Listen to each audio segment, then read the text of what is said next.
नमस्कार मित्रांनो, हा जल्लोष बघून आणि हा व्हिडिओ बघून आपल्या मनात नक्कीच असा प्रश्न पडलेला असेल की हे मुलं का नाचताय, या मराठी शाळेतील हे विद्यार्थी एवढे आनंदित काय आहे. तर घडलं काय मित्रांनो, तर निवेंडीवरची तालुका जिल्हा रत्नागिरी या जिल्हा परिषद पूर्ण प्राथमिक शाळेतील विद्यार्थ्यांनी रचला इतिहास. झाली यांची जवळपास 25,000तून नासा इस्रोमध्ये निवड. होय मित्रांनो, या व्हिडिओच्या माध्यमातून खास करून आपण पोहोचलो थेट त्यांच्या घरापर्यंत.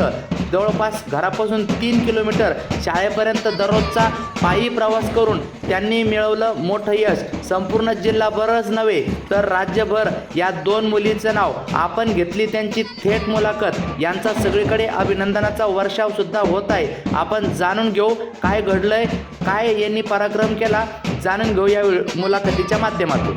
मंजिलें उन्हीं को मिलती है जिनके सपनों में जान होती है. मंजिलें उन्हीं को मिलती है जिनके सपनों में जान होती है. यूं ही पंख होने से कुछ भी नहीं होता, उनके हौसलों में उड़ान होती है, उनके हौसलों में उड़ान होती है. नमस्कार मित्रांनो, खास करून या व्हिडिओच्या माध्यमातून आज आपण अशा एका ठिकाणी आलेलो आहे. एका कुटुंबाची भेट घेत आहोत. ते कुटुंब म्हणजेच रत्नागिरी जिल्ह्याभरामध्ये या कुटुंबाची आता एक वेगळी ओळख निर्माण झालेली आहे. ती ओळख कशामुळे, तर त्यांच्या कुटुंबातील असलेल्या दोन मुलीमुळे, ज्यांची नुकतीच नासा इस्रोमध्ये रत्नागिरी जिल्ह्यातून निवड झालेली आहे. तुम्हाला सांगायला मला आवडेल की जवळपास 25,000 विद्यार्थी यांनी या परीक्षेमध्ये भाग घेतला आणि 25,000पैकी 19 विद्यार्थी ज्याच्यामध्ये निवड झालेली आहे आणि 19 मध्ये रत्नागिरी तालुक्यातून या ठिकाणी या दोन मुली सिलेक्ट झालेल्या आहेत.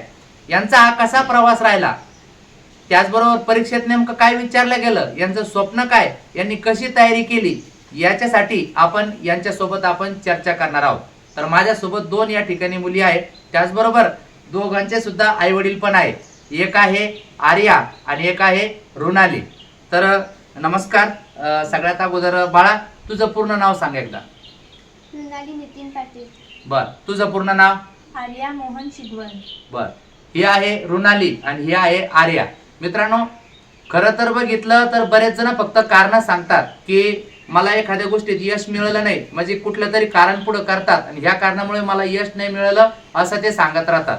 म्हणजे अपयशी असणारे कायम रडगाणं करतात, पण यशस्वी होणारे रडत नाही, ते फक्त लढत राहतात आणि ते जिंकतात सुद्धा. यांची स्टोरी जर थोडक्यात सांगायची ठरली तर हे जिल्हा परिषद शाळेतील विद्यार्थी, निवेंडी वरची तालुका जिल्हा रत्नागिरी या शाळेतील विद्यार्थी, घरापासून 3 किलोमीटर अंतरावरती दररोज पायी जाणारे या मुली आणि 3 किलोमीटरवरती जाऊन कुठलाही क्लास नाही, इतर काही बाकी गोष्टी नाही. जिल्हा परिषद शाळा म्हटल्यानंतर फक्त आपला अभ्यास आणि शाळा आणि आपला अभ्यास, शिक्षक काय सांगतात तेवढंच. आणि एवढ्या याच्या बळावरतीच यांनी ही मोठी झेप घेतलेली आहे. तर रुणाली, मला एकदा हे सांग की ज्यावेळेस तुझी परीक्षा झाली नासा इस्रोची, तर कसा राहिला तो अनुभव आणि काय काय घडलं होतं त्या परीक्षेमध्ये, काय काय विचारलं होतं, थोडक्यात सांग. तर जेव्हा माझा इंटरव्ह्यू घेतला गेला तेव्हा मला त्यातील काही प्रश्न जमलेले आहेत. जसं की त्यांनी विचारलेलं, जर लोखंडाची पेन्सिल आणि जर लोखंडाचा खिळा भिंतीत ठोकला तर सर्वात आधी खिळा का जातो, तर मला तो जरा समजला नाही. त्यांचा अर्थ होता की स्क्रू म्हणायचं होतं, म्हणजे स्क्रूला जशी उतरण असते त्यामुळे तो लगेच जातो. पण तेव्हा ते माझ्या लगेच लक्षात आलं नाही, म्हणून मी त्याचं उत्तर दिलं नाही. मग मला जरा भीती वाटू लागली की माझा नंबर येतोय की नाही. तर नंतर जेव्हा समजलं की नंबर आलाय तेव्हा भरपूर आनंद झाला. अच्छा, निश्चितच नंबर आला तेव्हा भरपूर आनंद झाला. बर, एकंदरीत तुझा अनुभव काय राहिला, तुला काय विचारलं गेलं होतं? मला जर थंड पाण्यात गरम पाणी ओतलं तर त्याचं तापमान कसं असेल असं विचारलं गेलं होतं. मला थोडं समजलं नाही, तरी पण मी सांगितलं पाणी ते कोमट असेल, त्या पाण्याचं तापमान कोमट असेल असं सांगितलेलं. अच्छा. त्यानंतर मग माझा इंटरव्ह्यू जास्त वेळ झाला. मला आनंद वाटत होता, कारण मला माहिती होतं, फिक्स होतं की माझी निवड होणार, म्हणून मी आनंदी होते. आणि ज्यावेळी मला म्हणजे समजलं की माझा नंबर आला आहे त्यावेळेला मला खूप आनंद झाला. निश्चितच त्यावेळेला खूप आनंद झाला. बरं, परीक्षा झाल्यानंतर तुला आत्मविश्वास होता की तुझी निवड होईल, काय वाटत होतं? तसं वाटत होतं, कारण का आमच्या ह्या मार्गदर्शक सरांनी तसा अभ्यास घेतला होता निवड होईल याच्याप्रमाणे. वाटलं होतं, पण त्यामध्ये 2-3 प्रश्न चुकले म्हणून जर अशी मनात भीती होती. तर मला तुला हे विचारायचं आहे की जी परीक्षा झाली नासा इस्रोची, तर त्या परीक्षेचं थोडक्यात स्वरूप कसं होतं, केंद्र स्तरावरती काय घडलं?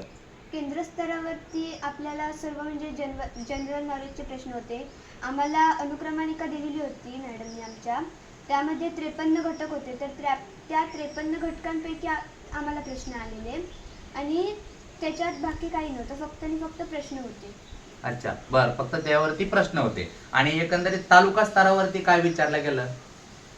तालुका स्तराला पण पेपर होता. 20 मार्काचा निबंध आणि 40 मार्काचे प्रश्न होते, म्हणजे 40 प्रश्न होते. त्यापैकी प्रश्न सोडवायचे होते, त्यांनी निबंध लिहायचा होता. अच्छा, बरं. आणि जिल्ह्या ठिकाणी नेमकं काय घडलं, काय जिल्ह्याच्या ठिकाणी स्वरूप होतं? जिल्ह्याला प्रयोग होते, म्हणजे जास्वंदाचं फुलाची रचना वगैरे, हा. नंतर घंटा, असे प्रयोग होते आणि प्रश्न विचारले गेले. अच्छा. नंतर नाव वगैरे असं सगळं विचारलं गेलं. बर मला हे सांग की या दोन्ही परीक्षा नासा आणि इस्रो याच्यामध्ये जाण्यासाठी निश्चितच तुम्ही तयारी तर खूप केली असणार आहे. मग तयारी म्हणून तुम्ही काय काय केलं? तर आम्हाला जे सरांनी शिकवलं त्याचंच आम्ही पुन्हा रिव्हिजन केलं. ते सर्व पाठ केलं. जे प्रयोग दिले ते स्वतः आरशासमोर राहून स्वतःशी म्हटले, म्हणजे जेणेकरून ते आपल्या लक्षात राहतील. अशा प्रकारे आम्ही तयारी केली. बिलकुल बिलकुल. म्हणजे शाळेत जे प्रयोग झाले तर स्वतः ते प्रयोग यांनी स्वतः केले आणि आरशासमोर राहून स्वतः ते कृती केली आणि लक्षात राहील म्हणून सगळ्या गोष्टी पाठांतर सुद्धा केल्या. तू काय काय तयारी म्हणून काय काय केलं? मी 5वी, 6वी, 7वी हे विज्ञानची पुस्तकं वाचली. परत 6वी, 7वी भूगोल ह्यांची पुस्तकं वाचली. 6वीचे प्रयोग पाठ केलेले, त्यानंतर 7वीचे प्रयोग पाठ केलेले आणि PDF सगळे वाचून काढलेले. PDF सगळ्या वाचून काढल्या. बरं, निश्चितच यांनी खूप छान अशी तयारी केली आणि त्याचा निकाल असा झाला की 25,000तून 19 जण आणि 19 जणातून रत्नागिरी तालुक्यातून 2 जणीची निवड आहे आणि त्या एकाच शाळेतला हे विशेष बाब आहे. तर आता हे सगळं काही झालं, परंतु निश्चितच ते तुम्ही करत गेले, पण त्याच्या पाठीमागे प्रेरणा पण असते. तर ते प्रेरणा किंवा मार्गदर्शन म्हणून कोणी कोणी काम केलं, तुम्हाला काय वाटतं की या यशाचं श्रेय कोणाकोणाला मिळेल? तर जेव्हा मी सर्वप्रथम शाळेत गेले तेव्हा आमच्या वेळेस गोंदरे मॅडम आणि गोंदरे सर हे 2 नवीन शिक्षक आले होते. तर त्यांनी मला अभ्यासाची गोडी लावली. त्यानंतर माझा पाया पक्का केला. नंतर मी 4थी-5वीत गेल्यानंतर गोंदरे सरांनी मार्गदर्शन केलं, मला स्कॉलरशिप दिली होती. त्याच्यानंतर 6वीत आल्यावर आम्हाला वाळवेकर सर म्हणून शिक्षक आले. तर त्यांनी आम्हाला पहिल्यांदाच ते आम्हाला नासा इस्रो म्हणून आली होती ना, तर तेव्हा आम्हाला त्यांनी मार्गदर्शन करणं सुरू केलं. तर गेल्या वर्षी मी तालुक्यातून जरा 2-3 मार्कासाठी परत आले. तर ह्या वर्षी जरा प्रयोग सर्व घेतलं म्हणून जरा अभ्यास पक्का झाला. निश्चितच, म्हणूनच अभ्यास पक्का झाला. तुला काय वाटतं की या यशाच्या पाठीमागे श्रेय तू कोणाला देशील, काय वाटतं? सुरुवातीला गोंदरे मॅडम, गोंदरे सर होते. गोंदरे सर आणि गोंदरे मॅडम या दोघांनी आमचा पाया पक्का केला. त्यानंतर 6वी, 7वीला वाळवेकर सर, म्हणजे 6वीत असताना आम्ही नवीनच आले होते. त्यानंतर 6वी मॅडम आम्हाला 7वीला समाजशास्त्र हा विषय शिकवतात, तरी पण त्या नासा इस्रोचा अभ्यास घ्यायच्या. त्यानंतर वाळवेकर सरांनी भरपूर आमची तयारी करून घेतली सुरुवातीपासूनच. नंतर मग मी 6वीत असताना इंटरव्ह्यूपर्यंत गेले, इंटरव्ह्यू दिला आणि नंतर नंबर लागला नाही. नंतर मग मी जोमाने तयारी केली आणि नंतर मग आम्हाला वाळवेकर सरांनी भरपूर प्रेरणा दिली. मग आईबाबांनी सुद्धा भरपूर प्रेरणा दिली. निश्चितच यांचे मार्गदर्शक शाळेतील शिक्षक असेल, त्याचबरोबर शिक्षिका असेल, प्राथमिक शिक्षकापासून तर सगळ्यांना हे श्रेय त्या ठिकाणी देऊ इच्छितात आणि विशेषतः त्यांचे आई वडील जे की माझ्यासोबत पण आहे. तर मला एक प्रश्न तुम्हाला आता विचारायचा आहे की आता तर तुमचं वय 7वीचं वर्ग 7वीचं वर्ष त्या ठिकाणी शाळेचं, अजून तर खूप आयुष्याचा टप्पा पुढे गाठायचा आहे. काय आयुष्यामध्ये काय स्वप्न आहे तुला, की काय व्हावं वाटतं तुला, काय वाटतंय? मला डॉक्टर व्हावंसं वाटतं. अच्छा, तुला डॉक्टर व्हावं वाटतं. अच्छा, तुला काय वाटतं? मला नासाला जाऊन शास्त्रज्ञ व्हायचंय. अच्छा, याला नासाला जाऊन शास्त्रज्ञ व्हायचंय.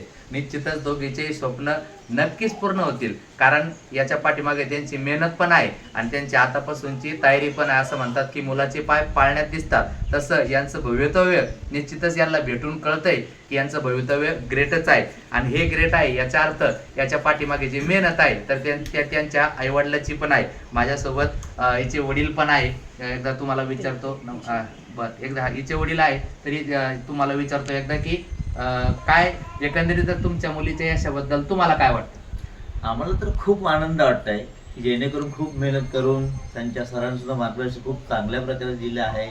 त्याच्यानंतर त्यांनी सुद्धा खूप अभ्यास चांगल्या पद्धतीने केला आहे आणि त्यांचं यश प्राप्त त्यांनी केलं आहे. त्याच्यामुळे खूप आम्ही आनंद होतो. बिलकुल, निश्चितच आनंदात आहेच. बरं, आता त्यांचं स्वप्नपूर्तीसाठी येत्या काळामध्ये बऱ्याचशा गोष्टी त्याला सामोरे जावं लागणार आहे. तर काय काय तुम्ही तयारी तुमच्या मुलीसाठी केलेली की येत्या काळात कुठल्या कुठल्या गोष्टी तुम्ही तुमच्या मुलीसाठी करण्यासाठी तयार आहे? जेणेकरून त्यांनी जे क्षेत्र निवडलं त्या क्षेत्रामध्ये जाण्याचा आम्ही पुरेपूर त्यांना प्रोत्साहन देणार आहोत आणि जेवढे प्रयत्न आमच्याकडून होणार तेवढे आम्ही वडील म्हणून त्या जेवढे आहेत तेवढे निश्चितच वडील म्हणून सर्वस्वी प्रयत्न या ठिकाणी आई वडील म्हणून हे दोघंही करतीलच. काय तुम्हाला तुमच्या मुलीबद्दल काय वाटतंय? आणि ज्यावेळेस निकाल लागला हे कौतुक ज्यावेळेस तुम्ही बघताय, तालुक्यात नाव झालं, जिल्ह्यात नाव झालं, खरंच एक मोठी गोष्ट आहे. तर काय एकदा मुलीबद्दलची फिलिंग काय वाटते आणि काय बोलाल तुम्हाला या सगळ्या गोष्टीवर?